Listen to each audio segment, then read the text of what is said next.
नमस्कार साथियों। आप सभी लोग कैसे हैं? उम्मीद करते हैं आप सभी लोग अच्छे होंगे, स्वस्थ होंगे। साथियों, आज हमारे माननीय प्रधानमंत्री भाजपा के जो आज उनका पंजाब में ज़बरदस्त स्वागत हमारे पंजाब के जो किसान थे उन्होंने किया।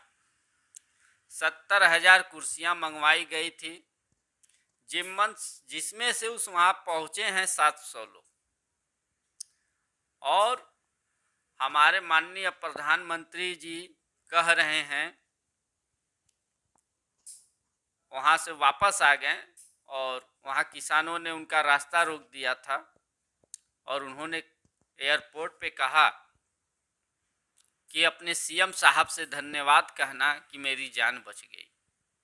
अब साथियों, आप बताइए, जिसके पास एसपीजी अत्याधुनिक गाड़ी,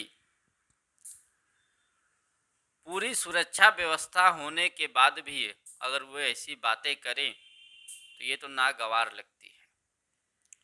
और आप लोगों को मैं एक न्यूज़ चैनल का वीडियो दिखलाता हूँ जिसमें वहाँ बतलाया गया है कि वहाँ क्या क्या हुआ। तो साथियों, वीडियो देखिए, उसके बाद हम आगे बात करते हैं। बड़ी खबर आ रही है कि प्रधानमंत्री नरेंद्र मोदी ने अफसरों को इस पर लताड़ा और जब वो एयरपोर्ट पहुंच गए तो उन्होंने कहा अपने सीएम को थैंक्स कहना जिंदा लौट पाया। नमस्कार, द लाइव टीवी देख रहे हैं आप। आपके साथ मैं हूं आदित्य कुमार। प्रधानमंत्री नरेंद्र मोदी की सभा थी आज पंजाब में और उस सभा से पहले ही इतना हंगामा हुआ, प्रधानमंत्री को वापस जाना पड़ा, रास्ता नहीं मिला वहां तक पहुंचने का। उसके बाद प्रधानमंत्री जी का एक नया ड्रामा सामने आया है। जी हां, प्रधानमंत्री जब वापस हुए, एयरपोर्ट पहुंचे तो वहां अधिकारियों से उलझ पड़े भैया। अधिकारियों से कहने लगे कि कह देना अपने सीएम को कि मैं जिंदा बच के आया हूं, जान बचा किसी तरह आया हूं। प्रधानमंत्री नरेंद्र मोदी जी का यह ड्रामा साफ तौर पर समझ में आता है कि प्रधानमंत्री जी क्या कर रहे हैं। अरे भाई, आप देश के प्रधानमंत्री हैं, इतनी बड़ी सुरक्षा आपके पास है, तब आप ऐसी बात कहे तो बड़ा हास्यास्पद लगता है कि आप जान बचा के आए हैं। दरअसल प्रधानमंत्री जान बचा के नहीं, इज्जत बचा के आए हैं, क्योंकि प्रधानमंत्री तो रास्ता नहीं मिल रहा था पहुंचने का वहां पर, और पहुंचते भी तो वहां पर जितना इंतजाम किया था वहां पर सिर्फ कुर्सियां खाली थी, लोग ही नहीं थे। और सुबह साथियों, आप लोगों ने वीडियो देखा तो इस तरीके से ये पता चलता है कि जिस तरीके से इन्होंने किसानों के लिए जो रास्ता रोका था, जो कांटे बिछाए थे, हमारे सिया रामचंद्र जी ने कहा है, जैसी करनी वैसी भरनी। जैसा आप दूसरे के लिए करेंगे, अगर आप दूसरे के लिए गड्ढा खंद रहे हैं, चाहे खोद रहे हैं, तो उस गड्ढे में आप भी जा सकते हैं। और जस्ट वही हुआ।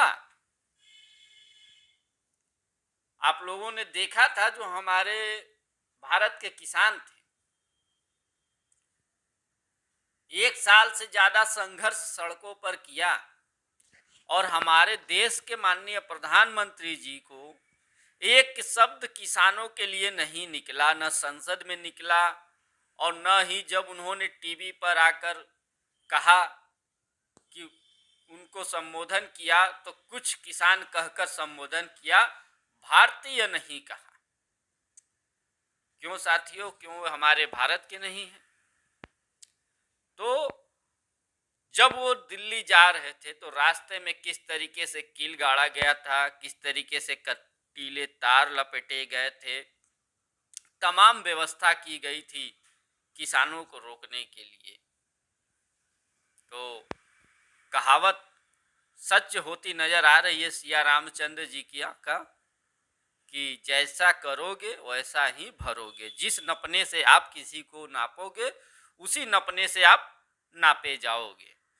तो साथियों, हम अपने माननीय प्रधानमंत्री जी से कहेंगे, जन की आवाज़ सुनिए, जनता के लिए काम करिए। जो बेरोजगारी है, महंगाई है, कानून व्यवस्था उत्तर प्रदेश में भी पूरी तरीके से ख़त्म हो चुकी है। इन सब चीज़ों पर ध्यान दीजिए। जिस तरीके से आप रैलियों को रोकने के लिए फोर्स लगाते हैं, उसी तरह अपराधियों को रोकने के लिए भी फोर्स लगाइए।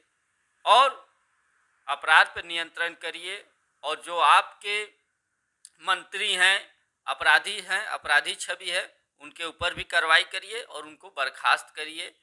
जय हिंद, जय भारत, वंदे मातरम, जय कांग्रेस।